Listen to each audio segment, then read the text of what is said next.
Okay, Neil. Well, thanks for taking the time to speak to us. I really liked the film. It's really interesting. Cool. Really enjoyed it.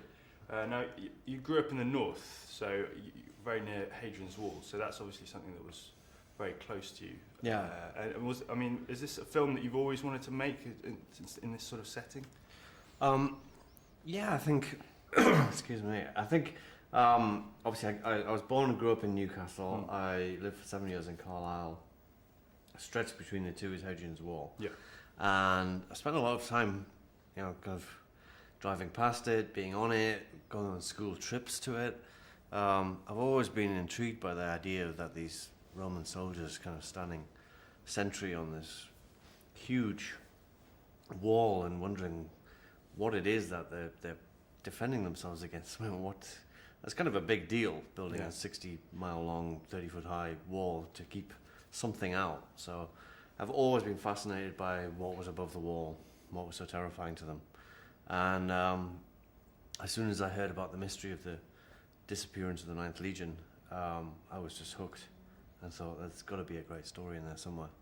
And the film is very much a sort of imagined tale of what happened to the Ninth Legion. Well, it's a hypothesis based on the myth. Sure. Because the kind of historians have since kind of disproved the whole myth that the myth is that the Ninth Legions went up there, vanished without a trace, and was never heard of again. Yeah. Historians have since kind of said, it was heard of again. It went to Germany or something like that, but there was less of them. So I'm fairly certain that something happened to them. Yeah. They were attacked, but maybe they weren't completely wiped out. But in my story, I wanted to come up with a hypothesis of how they might have been wiped out, and if they were wiped out, then were there any survivors, and what might have happened to them? How would Rome feel about that as well? Because I think as much as it is, it's kind of a propaganda thing in a way, that the Picts would use it, and they'd love that myth because it kind of makes them look interesting and tough and something. But the Romans kind of would use the myth in the same way of keeping it a mystery, because they wouldn't want the truth of the fact that the Picts wiped out an entire legion getting out.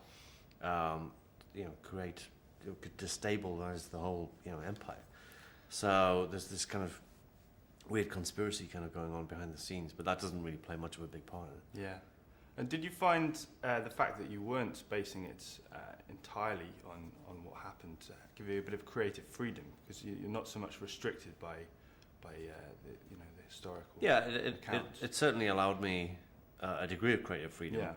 I think any time that you're going to deal with something like the Picts, then you have to have Sure. a degree of artistic license, because there is nothing written about the Picts. There's very little information you can find out about them. So you have to make up quite a lot there. And how was the shoot? Because you shot in winter, was it, up in Scotland? And we shot in February in the Cairngorms, and since the Cairngorms is kind of the UK skiing centre, then you can pretty much assume that it's the coldest place in the country. Yeah. And it was when we were there. I mean, it was minus 18 degrees on our first day of filming. Yeah. And it was snowing and raining and windy, and we were 3,000 feet up a mountain. So it was tough. And it was pretty much like that every day that we were up in Scotland. Yeah. And then even when we came down and did some stuff outside London, it was still freezing. So it was hard work on everybody. And how did the actors respond to that sort of conditions? I mean, each to their own strengths, I guess. One of them, poor old Dimitri, we did a scene where all the actors had to go into a river, and this river was about as cold as water can get before it turns solid. And poor old Dimitri, he went in, and he came out, and he was fine initially, and then about 5 minutes later, he turned this horrendous shade of green and just started projectile vomiting everywhere, and had to be rushed off to hospital. His body had just gone into complete shock. Oh, wow. He was fine. An hour later, he was back on set, right, looking a little bit frail, but he was fine. But it was that kind of coldness that when you go into the water, it doesn't feel cold. It just feels pain. It hurts. and you could see them. You can see it on the film Yeah. when like Noel Clark and JJ Field when they come out of the river and Yeah, they're yeah. like holding onto their hands and stuff like that because it's just agony for them. Yeah. So like immediately we'd call cut and they'd like leg it and jump in the back of a Land Rover and you know be wrapped up in blankets and desperately trying to warm themselves up again. So it was definitely tough. So a lot of the time they were doing it for real. Then I mean, there was no sort of. Yeah, I mean they did everything for real. Yeah. There was no way of faking it. Yeah. You know, there's no green screen in this movie. Yeah. Yeah.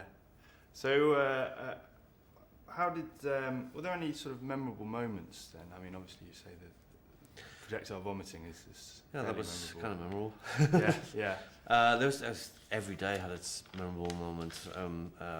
There's a scene near the beginning of the film where we did this huge bar brawl, which was just hilarious, and it's something I've always wanted to do. Right. And I kind of wanted to do it because the film is very much like a western anyway. Sure. It has a lot of western elements in it. It's like the Romans are like the cavalry, and the Picts are like the Apaches, and part of the kind of Roman western tradition is to have a bar brawl. So we have the scene at the beginning where the Romans and mercenaries all kind of kick off in this old tavern, and just letting them do this, like they must have done it about 10 times, 10 takes for the whole thing. Yeah. And it was just like so staged that we just kind of say go, and they'd all just like launch into each other. And some of these guys were like stuntmen, some of them were sort of like ex-SAS guys. I mean, they're really, really hard guys, and they were smashing each other left, right, and center, and hitting each other for real. Yeah. And smashing glasses over each other's head, and also it was just hilarious. I really loved doing that scene. It was a great scene. You've made most of your films in the UK. Have you got any plans to go abroad or make anything in Hollywood? If they invite me, yeah.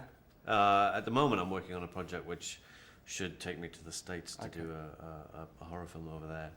I mean, it's just so happened that the films I've managed to make so far have been ones that have been inspired from early ideas that I had that were came from inspiration of Scotland and all these places that I was writing about.